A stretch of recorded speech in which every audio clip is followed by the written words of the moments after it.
Hi ನಮಸ್ಕಾರ, welcome back to ಲಿಖಿತ ready YouTube channel. ಎಲ್ಲರೂ ಹೇಗಿದ್ದೀರಾ? ಚೆನ್ನಾಗಿದ್ದೀರಾ ಅಂತ ಅಂದ್ಕೊಂಡು ನಾನು ಕೂಡ ಚೆನ್ನಾಗಿದ್ದೀನಿ. ಹಾಗೆ ಇವತ್ತಿನ ಲಾಗ್ ಏನಪ್ಪ ಅಂದರೆ, ಧೃತಿಗೆ ಹುಷಾರಿಲ್ಲ, ನನಗೂ ಹುಷಾರಿಲ್ಲ.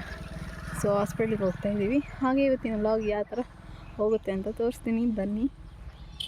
ಸೊ ಯಾರೆಲ್ಲ ನನ್ನ ಚಾನಲ್ನ ಸಬ್ಸ್ಕ್ರೈಬ್ ಮಾಡಿದಿರೋ ನೋಡ್ತಾರೆ, ಪ್ಲೀಸ್ ಹೋಗಿ ಸಬ್ಸ್ಕ್ರೈಬ್ ಮಾಡಿ, ಪಕ್ಕದಲ್ಲಿರೋ ಬೆಲ್ ಐಕಾನ್ ಕ್ಲಿಕ್ ಮಾಡಿ.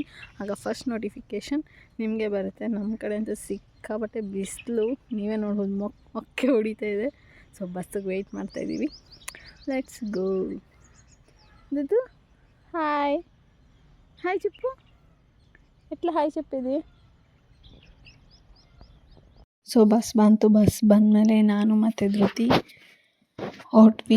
ಧೃತಿ ನೋಡಿ ಎಷ್ಟು ಕ್ಯೂಟಾಗಿದ್ದಾಳಲ್ವ. ಸೊ ಬೆಳಗ್ಗೆ ಅವಳು ಏನೂ ತಿಂದೇ ಇರಲಿಲ್ಲ. ಸೊ ಬ್ಲಡ್ ಟೆಸ್ಟು ಎಲ್ಲ ಮುಗಿಸ್ಕೊಂಡು ಬಂದ್ವಿ. ಬ್ಲಡ್ ಟೆಸ್ಟ್ ಮಾಡಬೇಕಂತ ಹೇಳಿದರು. ಸೊ ಅವಳಿಗೆ ಸ್ವಲ್ಪ ಇಡ್ಲಿ ತಿನ್ಸೋಣ ಅಂದ್ಬಿಟ್ಟು ಇಡ್ಲಿ ತೊಗೊಂಡಿದ್ದೆ. ನೋಡಿ ಪಾಪ ಚಹಾ ಹಾಕಿದ್ದಾರೆ. ಅದಾದಮೇಲೆ ನಾನು ಊಟ ಕರೆಕ್ಟಾಗಿ ಮಾಡಲಿಲ್ಲ ಅಂತ ಒಂದು ಸ್ವಲ್ಪ ದೋಸೆ ತಿಂದೆ. ಸೊ ಹಾಯ್ ಫ್ರೆಂಡ್ಸ್, ಹಾಗೆ ವೆಲ್ಕಮ್ ಬ್ಯಾಕ್. ಇದು ಕಂಟಿನ್ಯೂಷನ್ ಲಾಗ್ ಆಗಿರುತ್ತೆ. ನೆನ್ನೆ ಕಂಟಿನ್ಯೂ ಮಾಡೋಕ್ಕಾಗಿಲ್ಲ, ಯಾಕಂದರೆ ಬಂದಿದ್ದೆ ತುಂಬ ಲೇಟ್ ಆಗೋಯಿತು. ಅದು ಬೇರೆ ಧೃತಿಗೆ ಸಿಕ್ಕಾಪಟ್ಟೆ ಕೆಮ್ಮು ಅಂದರೆ ಕೆಮ್ಮು. ಸೊ ಅವಳನ್ನ ಮಲಗಿಸಿ ಅವಳನ್ನ ಇದು ಮಾಡು, ಅದೇ ಸರಿ ಹೋಯಿತು. ಅದು ಬೇರೆ ನನಗೂ ಹುಷಾರಿಲ್ಲ. ಸೊ ಈಗೆಲ್ಲಪ್ಪ ಹೋಗ್ತಾಯಿದ್ದೀನಿ ಅಂದರೆ ಅಂಗನವಾಡಿಗೆ ಹೋಗ್ತಾಯಿದ್ದೀನಿ. ಬರೋಕ್ಕೆ ಹೇಳಿದ್ರು ನೆನ್ನೆನೇ, ಬಟ್ ನೆನ್ನೆ ನಾವು ಹೋಗೋಕ್ಕಾಗಿಲ್ಲ, ಟೈಮ್ ಆಗೋಯಿತು ಅನ್ನೋ ಕಾರಣಕ್ಕೆ. ಸೊ ಈಗ ಹೋಗ್ತಾಯಿದ್ದೀನಿ. ಟಿಫನ್ ಎಲ್ಲ ಮುಗಿಸ್ಕೊಂಡು ಎಲ್ಲ ಕೆಲಸ ಮುಗಿಸಿದ್ದೀನಿ ಆಲ್ಮೋಸ್ಟು. ಧೃತಿ ಮಲಗಿದ್ದಾಳೆ. ಸೊ ಬನ್ನಿ. ಸೊ ಈಸ್ಕೊಂಡು ಬಂದೆ. ಏನೇನು ಕೊಟ್ಟಿದ್ದಾರೆ ಅಂತ ಆಲ್ರೆಡಿ ಒಂದು ಲಾಗಲ್ಲಿ ನಾನು ಹೇಳಿದ್ದೀನಿ. ಸೊ ಮೊಟ್ಟೆ ಕೊಟ್ಟಿದ್ದಾರೆ, ಹಾಲು ಮತ್ತು ಪೌಡ್ರು. ಏನು ಪೌಡ್ರು ಅಂತ ಗೊತ್ತಾ? ಗೊತ್ತಿದ್ರೆ ನಾನು ಕಮೆಂಟ್ ಮಾಡಿ.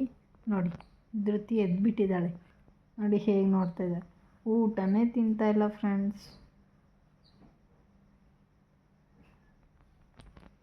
ಸೀರಿಯಸ್ ಆಗಿ 2 ಡೇಸ್ ಆಯಿತು ಅವಳು ಊಟ ಮಾಡಿ, ಊಟನೇ ತಿಂತಾಯಿಲ್ಲ. ಏನು ಮಾಡಬೇಕಂತನೂ ಗೊತ್ತಾಗ್ತಾಯಿಲ್ಲ. ಹೆವಿ ಕೆಮ್ಮಿದೆ. ಇವಳು ಫಸ್ಟ್ ಆ್ಯಕ್ಚುಲಿ ಸ್ಟಾರ್ಟ್ ಆಗಿದ್ದು, ಓಕೆನಾ, ಕೆಮ್ಮು ಮತ್ತು ಫೀವರು. ಇವಳಿಂದ 1 ಡೇ ಅಷ್ಟೇ, ನೆಕ್ಸ್ಟ್ ನನಗೆ ಟ್ರಾನ್ಸ್ಫರ್ ಆಗೋಗಿದೆ ಕೆಮ್ಮು. ಜ್ವರ ಬಂದು ಹೊರಟೋಯ್ತು, ಬಟ್ ಕೆಮ್ಮು ಮಾತ್ರ ಹಾಗೆ ಇದೆ.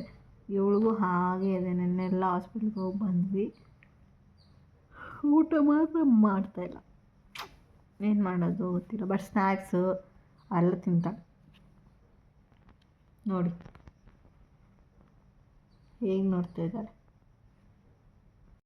ಸೊ ಅದಾದಮೇಲೆ ಪಾತ್ರೆ ಎಲ್ಲ ಇತ್ತು, ಎಷ್ಟು ಪಾತ್ರೆ ಇತ್ತು. ಅಂಗನವಾಡಿಗೆ ಹೋಗಿ ಬಂದು ಲೇಟಾಗಿ ಹೋಗಿತ್ತು, ಅದಕ್ಕೆ ಬೇಗ ಎಲ್ಲ ತೊಳೆದು ಎತ್ತಿಕ್ತಾ ಇದ್ದೆ. ಸೊ ಸ್ವಲ್ಪ ಇಡ್ಲಿ ಎಲ್ಲ ಮಾಡಿದ್ವಿ. ಸೊ ಅದು ಪಾತ್ರೆ ಎಲ್ಲ ಇತ್ತು. ಇಡ್ಲಿ ಪಾತ್ರೆ ತೊಳಿಬೇಕಂದ್ರೆ ಇರಿಟೇಷನ್ ಫ್ರೆಂಡ್ಸ್, ನೀವೇನಾದರೂ ಅಂದ್ಕೊಳ್ಳಿ. ಅದು ನೆನೆಸಿ ತೊಳೆದ್ರೆ ಚೆನ್ನಾಗೇ ಇರುತ್ತೆ, ನೆನೆಸ್ದಿರೋ ಹಂಗೆ ಇಕ್ಬಿಟ್ರೆ ತೊಳಿಯೋಕ್ಕೆ ಆಗೋಲ್ಲ.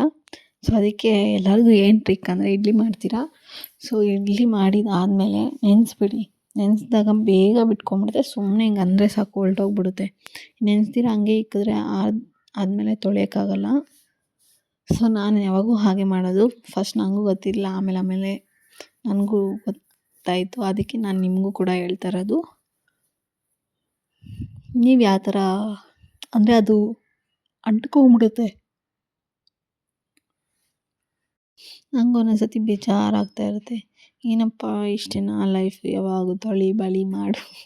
ಒಂದೊಂದ್ಸತಿ ಹಾಗೆ ಅನಿಸುತ್ತೆ. ಒಂದೊಂದ್ಸತಿ ಇದು ನಮ್ಮ ರೆಸ್ಪಾನ್ಸಿಬಿಲಿಟಿ, ನಾವು ತಿನ್ನಬೇಕು ಮಾಡಬೇಕು ಅನ್ನೋದು ಬೇರೆಯವ್ರು ಹೇಳಬೇಕಾಗಿಲ್ಲ, ನಾವೇ ಕಲಿಬೇಕಾಗಿರೋವಂಥದ್ದು. ನಾವು ತಿನ್ನೋದನ್ನ ಮಾಡೋದನ್ನ ತೊಳಿಲೇಬೇಕಾಗುತ್ತೆ ಅಂತ. ಅದಾದಮೇಲೆ ಮ್ಯಾಗಿ ಮಾಡಿಕೊಂಡೆ. ಸ್ವಲ್ಪ ತುಂಬ ಹೊಟ್ಟೆ ಹಸಿತಾಯಿತ್ತು, ಸ್ವಲ್ಪ ಡಿಫ್ರೆನ್ಸ್ ಇರಲಿ ಅಂದ್ಬಿಟ್ಟು. ಸೊ ನನಗೆ ಇಷ್ಟ ಮ್ಯಾಗಿ. ನಿಮಗೆ ಯಾರಿಗೆಲ್ಲ ಇಷ್ಟ ಅಂತ ನಂಗೆ ಕಮೆಂಟ್ ತಿಳಿಸಿ. ಅಂದರೆ ಸ್ವಲ್ಪ ಖಾರ ಇರಬೇಕು ನನಗೆ. ಸೊ ಇಷ್ಟು ಬಟ್ಟೆ ಇತ್ತು. ಸೊ ಬಟ್ಟೆ ಎಲ್ಲ ಒಗ್ದಾದ್ಮೇಲೆ ಇನ್ನು ಸಂಜೆ ಆಗೋಯಿತು ಆಲ್ರೆಡಿ. ಇನ್ನು ಡಿನ್ನರ್ ಸ್ಟಾರ್ಟ್ ಮಾಡಿದೆ. ಟೊಮೆಟೊ ಚಟ್ನಿ ಮಾಡಿ ಸ್ವಲ್ಪ ರೈಸ್ಗೆ ಇಕ್ಕಿದೆ.